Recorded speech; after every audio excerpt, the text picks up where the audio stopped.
새해 초부터 여권의 금품수수 의혹이 정치권을 뜨겁게 달구고 있습니다. 네, 의혹의 핵심 쟁점들과 향후 수사 전망을 김광삼 변호사와 함께 짚어보겠습니다. 어서 오세요. 네, 어서 오세요. 안녕하세요.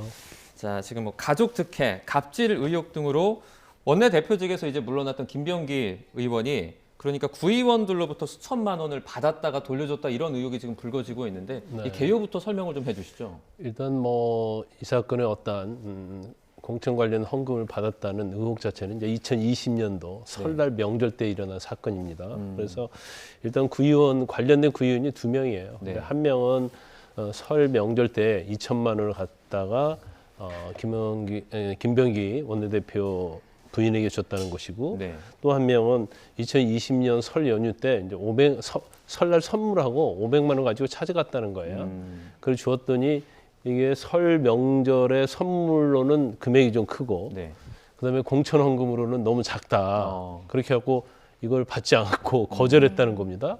그래서 그 다음에 또 아파트에 찾아가지고 이제 1,000만 원을 가져갔다는 거예요. 그러니까 전에는 500만 원이 작다고 했으니까 1,000만 원을 건네니까 네. 이거 갖고는 안 된다 했다는 거예요. 그래서 이제 그 이후에 시간이 흘렀는데 김병기 전 대표의 측근인 구의원이 또 찾아와가지고 전에 1,000만 원 약속했으니까 1,000만 원 달라. 그러니까 1,000만 원 한번 거절했잖아요. 예. 근데 이제 그 1,000만 원을 또 달라고 한 거예요. 그래서 이제 1,000만 원을 준 겁니다. 근데 결과적으로 보면 처음에 설명일 때 2,000만 원 줬다는 그 구의원한테는 그 이후에 2020년 6월에 쇼핑백에 돈을 넣어가지고 돌려줬는데 그 위에 이제 새우깡 한 봉지를 또 넣었다고 그래요. 그러면서 딸 갖다 줘라. 그러니까 새우깡을 주는 것처럼 했는데 그 전에 주었던 돈이 이제 반환이 됐다는 거고, 그다음 또 한 명은 또 2020년 6월에 지역구 사무실에서 1,000만 원 요구했던 구의원 있잖아요. 네네. 그 구의원이 다시 돈을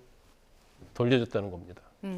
지금 변호사님께서 짚어주신 그 탄원서의 내용 자체가 상당히 구체적인데 일단 김병기 전 원내대표 같은 경우에는 이거 사실 무근이다. 그리고 문건을 작성한 사람들도 돈을 줬던 사실 자체를 부인한 걸로 안다. 이렇게 주장을 하고 있는 상황인데요.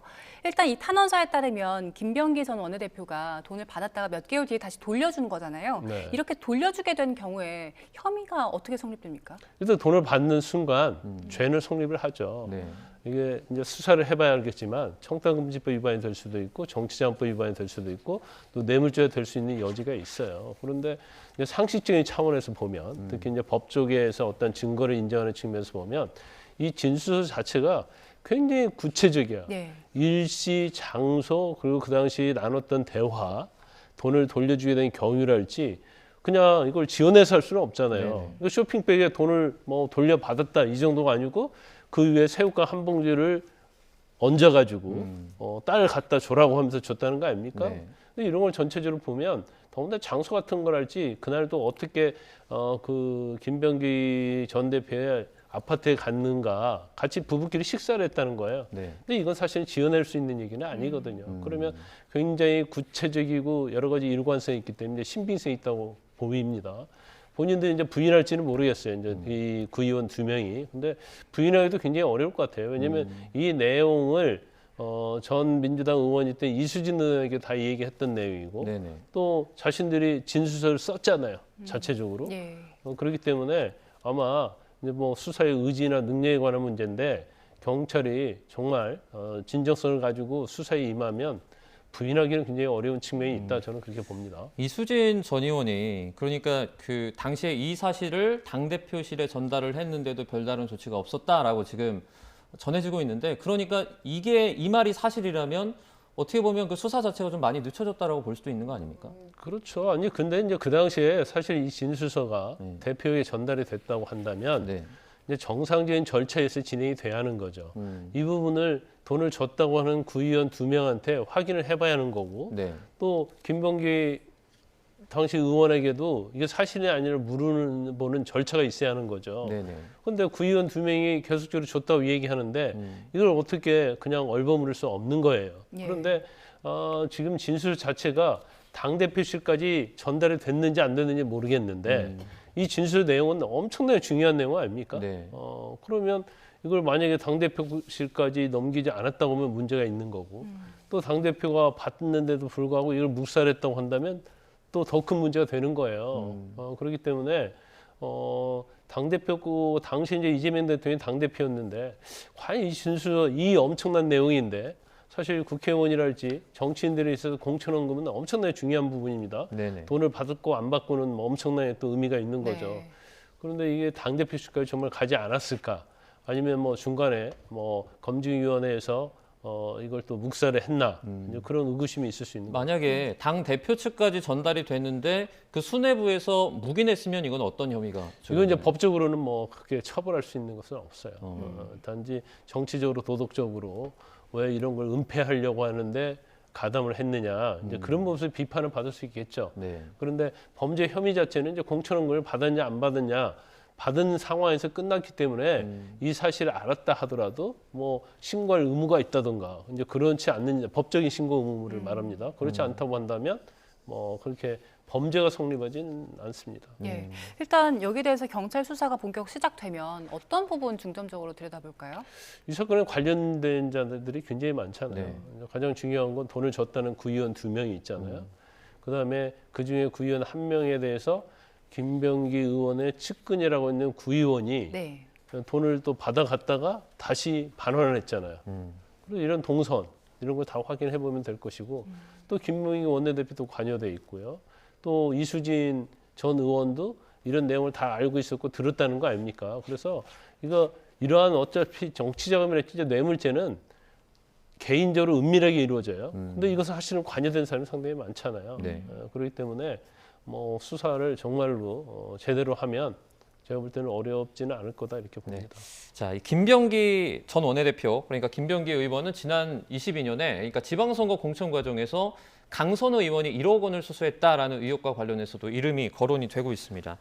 지금 강 의원 금품 수수 의혹 관련해서 지금 월요일에 고발인 조사를 좀 앞두고 있는데 경찰 수사가 본격적으로 좀 시작이 되면 1억 원의 행방도 좀 밝혀질 수 있을까요? 그렇죠. 이 사건은 상당히 이제 미스테리가 있는 사건이다 이렇게 볼 수 있어요. 왜냐하면 일단 김병기 전 대표하고 이제 강선우 의원이 서로 대화를 주고받고 했잖아요. 네네. 근데 이게 처음에는 저는 이 녹취 파일이 네. 서로 통화한 내용이 녹음된 줄 알았어요. 근데 그게 아니고 둘이 같은 방에 있으면서 녹음이 된 거였거든요. 예. 그럼 이 녹음을 누가 했을까? 그러면 김병기 원내대표가 했을 가능성이 높단 말이에요. 네. 그러면 왜 김병기 원내대표는 이걸 녹음했을까? 지금 우리가 알고 있는 녹취 파일 내용은 지금 일부 살려주세요 내용 말고는 한 28분 정도 됩니다. 네. 그 내용 중에는 왜 돈을 빨리 돌려줘라 이런 내용이 나와요. 네. 그러면 저 녹음이 될 당시에는 돈을 안 돌려줬다는 얘기잖아요. 근데 강선우 의원은 자기가 몇 번에 걸쳐 돈을 돌려주라고 했다 이렇게 얘기를 하고 있단 말이에요. 그런데 지금 저 대화 당시에는 돈을 안 돌려줬는데 다음 날 바로 김경 시의원이 단수 공천 받잖아요. 그러면 이 돈의 행방이 어디로 갔느냐? 근데 사실은 뭐 사무국장이 보좌진이 보관하고 있었는데 돌려주라고 몇 번 얘기했다고 하는데 지금 그 당사자들은 모른다고 얘기를 하고 있거든요. 네. 그런데 일반적으로 이제 공천 헌금이랄지 이런 것들은 전에 이렇게 예를 보면 이제 사건이 굉장히 많이 있어요. 역사적으로 보면 누구 보좌관한테 누구 통해서 돈 주는 경우가 없거든요. 왜냐하면 누구 한 명이라도 알게 되면 그 사람이 돈을 준 사람하고 현역 의원의 약점을 알게 되는 거잖아요. 보통 직접 주나요? 그럼? 그렇죠. 은밀하게 둘이 직접 대면해갖고 주는 경우가 많죠. 그런데 이걸 뭐 부장관이 맡기고 있다, 사무국장이 갖고 있다. 이 말은 좀 약간 신빙성이 없지 않을까. 그렇다고 한다면 1억 원을 돌려줬는지 아니면 1억 원을 주고 김경 시의원이 자기가 컷오프되면 문제 삼겠다고 했는데 다음날 단수공천 됐잖아요. 네. 예. 그러면 어떻게 보면 그냥 금전적인 것만 따지면 목적 달성했기 때문에 돈을 안 줘도 되는 상황이 될 수 있는 거고 또 돈을 주면 사실은 김경 시의원은 돈을 안 주고도 공천을 받는 경우가 된단 말이에요. 네. 그래서 공천 과정하고 그다음에 1억 원의 행방이 어디에 있느냐 이걸 수사를 해야 하는데 제가 뭐 말씀드리지만 이것도 수사는 어렵지 않습니다. 왜냐하면 일단 뭐 보좌관이 돈을 보관하고 있었다고 하는데 그러면 이 보좌관이 돈의 출처를 알 거예요. 네. 근데 보좌관이 나는 정말 받은 적이 없다고 한다면 그 돈은 뭐 강선 의원이 가지고 있을 가능성이 크고 그다음에 김경희 시의원은 자기는 공천 헌금으로 1억을 준 적이 없다 이렇게 얘기를 네. 하고 있는데 공천을 헌금으로 안 주고 그냥 1억을 줬다는 건지 아니면 아예 1억 자체를 준 적이 없다고 하는지 그건 모르겠어요. 그렇지만 녹취록 자체에 보면 1억 받은 내용은 거의 팩트거든요. 그 누가 받고 돌려주냐 안 돌려주냐 그 문제만 있는 것이지. 그래서 뭐 관련자들 조사하면 진실은 밝혀질 것이다 이렇게 봅니다. 네. 그런데 이게 현금으로 오가잖아요. 보통 계좌로 오가면 추적을 할 수가 있는데 현금으로 오가면 추적 자체가 좀 어렵지 않습니까? 그랬을 때 우리가 블랙머니라고 하잖아요. 뭐 뇌물 뭐 그런 돈들이 다 현금으로 왔다 갔다 해요. 근데 이 현금이 왔다 갔다 한다더라도 사실은 단 둘이만이 주고받고 하는 경우에 있어서는 사실 이게 은폐할 수가 있죠. 근데 그게 아니고 중간에 이제 관여한 사람이 있고 그 절차 과정이 있고 더구나 저 녹취록에 보면 뭐 돈 받았다는 건 명백히 되기 때문에 네. 예를 들어 강선 의원 케이스 같은 경우에는 강선 의원 돈을 받은 건 맞다는 거 아닙니까? 지금 전체적으로 보면 예. 돌려줬다는 얘기고 근데 김경 씨 의원은 돈 자체도 안 줬다고 적이 얘기해요. 없다. 그다음에 그 사무국장 뭐 그런 분은 돈을 보관한 적이 없다고 얘기를 하고 있잖아요. 네. 그럼 말이 다 틀리잖아요. 그러면 거기서 이제 모순점을 찾아낼 수 있고 현금이라 할지라도 이렇게 관련자가 많은 경우에는 네. 그 중에 한 명은 사실은 진실이 얘기하게 돼 있거든요. 네. 이 수사가 진행이 되면 그러니까 녹취가 새어나가게 된 어떤 경과도 좀 알 수 있을 것 같은데 사실 그 둘 사이의 녹취가 이렇게 공개가 되면 둘 다에게 좋지 않은 그런 녹취인데 이게 어떻게 공개가 됐을까요? 이게 이제 여러 가지를 생각할 수 있는데 이것도 이제 상당히 미스테리 중에 하나인데 네. 그러면 저 녹취 자체가 이제 김병기 의원이 했을 가능성이 확률적으로 굉장히 높죠. 왜냐하면 강성원 의원이 안 했기 때문에. 네. 그럼 김병기 의원은 왜 저거 녹취를 했을까? 네. 이것은 뭐 제 개인적 생각인데 이제 첫 번째는 이제 본인이 어떻게 보면 결과적으로 단수 공천이 됐잖아요. 네. 김경 시의원이. 네. 근데 그때 공관이 간사였단 말이에요. 간사였는데 이제 어떤 본인의 어떤 책임 이런 거에서 이제 면하려고 했을 가능성이 높다. 그러니까 이게 뭐 너무 깊게 들어가면 본인한테도 어떻게 보면 부면이 될 수 있는데 예. 근데 한편으로 이해가 되지 않는 것이 녹음이 공개가 되면 이제 공개될지 몰랐겠죠. 네. 그러면 이걸 공개될지를 모르는 전제로 녹음을 했다고 한다면 어떻게 보면 이거 자체가 강선 의원에 대한 약점이 될 수도 있는 거죠. 예. 근데 만약에 그 단수 공천이 다음 날 김경 시의원에 대한 단수 공천이 이루어지지 않았다면 그랬다면 이 녹취 자체가 김병기 의원에게 유리하게 작용할 수 있는데 문제는 돌려줘라라고 했지만 다음 날에 단수 공천이 이루어진 점이잖아요. 그렇죠. 그러니까 이제 나는 돌려주라고 했고 그걸로 끝난지 알았다. 그래가지고 공천이 안 됐다고 한다면 김병기 의원은 어떻게 보면 면피할 수 있는 거죠. 이제 그런 생각을 했을 수도 있죠. 예. 근데 결과적으로 공천이 됐어요. 네. 그러면 간사가 이걸 반대하는 거고, 그다음에 이건 사법적인 문제가 있고 정치의 문제가 있기 때문에 이거 당연히 김경시 의원은 이 자체로서 어떻게 보면 컷오프 대상이거든요. 네. 근데 컷오프 대상인 걸 다 알고 있고 법적인 책임 문제가 있다는 것도 알고 있으면서도 공천을 줬단 말이에요.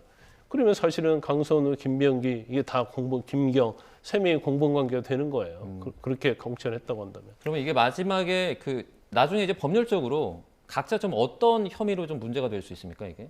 일단 뭐 공천헌금 받았으니까 네. 이게 직무와 관련성이 있다고 볼 가능성이 크면 이제 뇌물이 되는 거고요. 그다음에 청탁금지법 위반될 수 있는 거고 정치자금법 위반될 수 있고요. 그래서 어떤 경우든 어느 범죄는 하나 해당이 될 가능성이 높죠. 네, 예. 알겠습니다. 새해 초부터 뜨겁게 달궈진 여권의 금품수수 의혹까지 김광산 변호사와 함께 자세하게 알아봤습니다. 고맙습니다. 고맙습니다.